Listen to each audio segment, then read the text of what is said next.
All right, for today's video review, we're going to be taking a look at Transformers Studio Series Bumblebee movie Shockwave from the core class. The core class has been pretty good in Kingdom, so I guess Hasbro decided that they're going to start doing it for Studio Series too.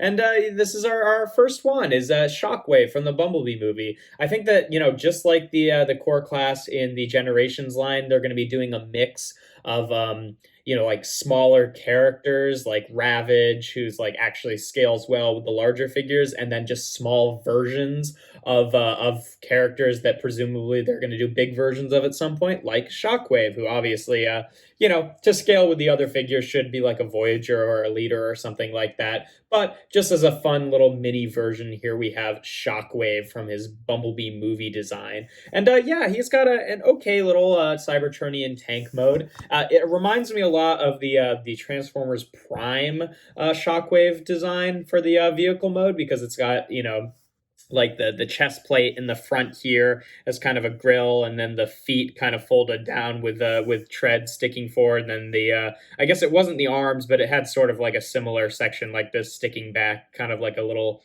H tank thing. So it's definitely a pretty derivative of that design, and it's okay. It's kind of a generic Cybertronian design, so it's not really anything special. The Bumblebee movie designs for the Cybertronian modes, most of them didn't really have vehicle modes in the movie that we saw, so they really could do whatever with this. And it's okay. It's got some like visible parts, like the hands are visible for robot mode. If you turn it around, his face is just hanging out back there. But otherwise, it's kind of just a generic little Cybertronian H tank, and it looks okay.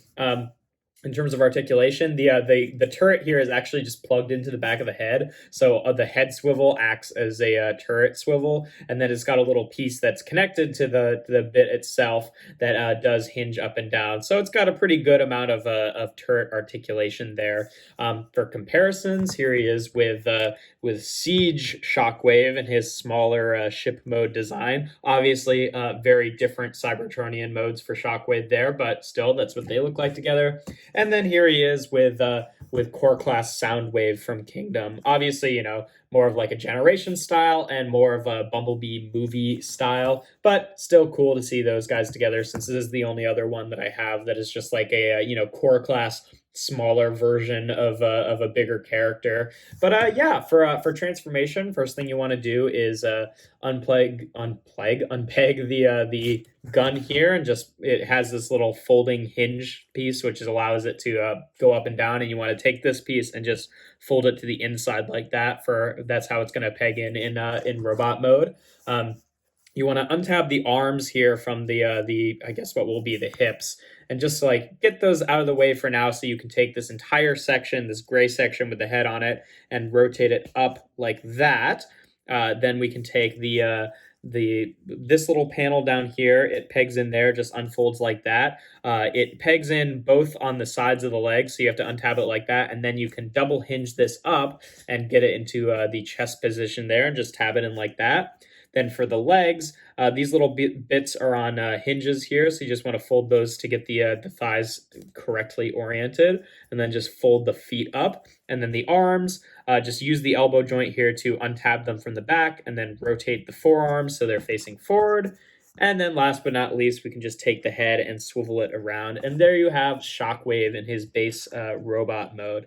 Now they've decided to go the route of, instead of like having a fully incorporated gun arm, they give him two proper hands here for the symmetry's sake, and then just make the gun arm something that can peg into one of the hands to act like a gun arm. And it works okay. I kind of wish that they had sculpted this in a way that sinks into this arm bit a little bit more, so it kind of hides the hands a little bit better, and makes it feel more like a gun arm rather than just an arm that he's holding a weapon in. But for a little guy like this, it works relatively well. And he looks really nice in his robot mode. Definitely very accurate to the Shockwave design from the Bumblebee movie, with that kind of wider head there and the slightly more detailed section around the eye. Looks very nice. In terms of articulation, the head is just on a mushroom swivel, so it can just swivel like that. Shoulders are on ball joints.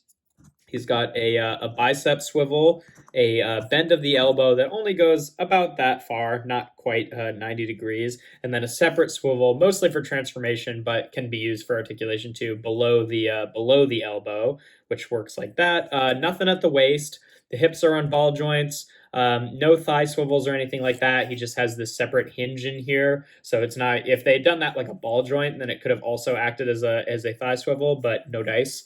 And then knees, again, not quite 90. And then the feet can tilt forward and back a little bit. So, not crazy articulation or anything like that. But for a little guy, it works fairly well for getting some like just random, decent poses with him. The other thing worth mentioning is, the arm that has the gun on it can fold up. I mean, if you kind of like angle the gun up a little bit, you can get it just about as much as the other elbow, but it kind of like angles the gun down. But it does hinder it a little bit, but not a whole lot. But yeah, here he is again with Siege Shockwave, just so you can see what he looks like with a bigger version of himself there. Though obviously, a Generations design versus a Bumblebee movie design. But the Bumblebee movie design was kind of like halfway in between typical Bayverse and Generations style anyway. So kind of cool to see them together. And then here he is again with Kingdom Soundwave.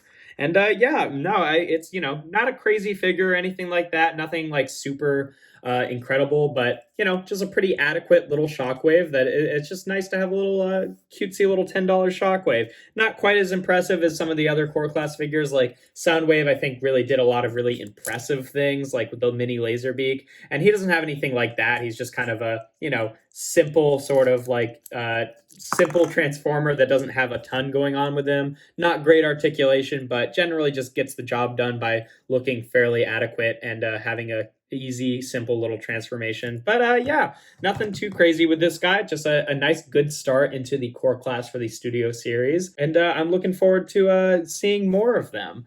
But yeah, if you enjoy this video, make sure to leave a like and consider subscribing. I do reviews every Tuesday, Thursday, and Sunday. And without further ado, here we have Transformers Studio Series Bumblebee Movie Shockwave.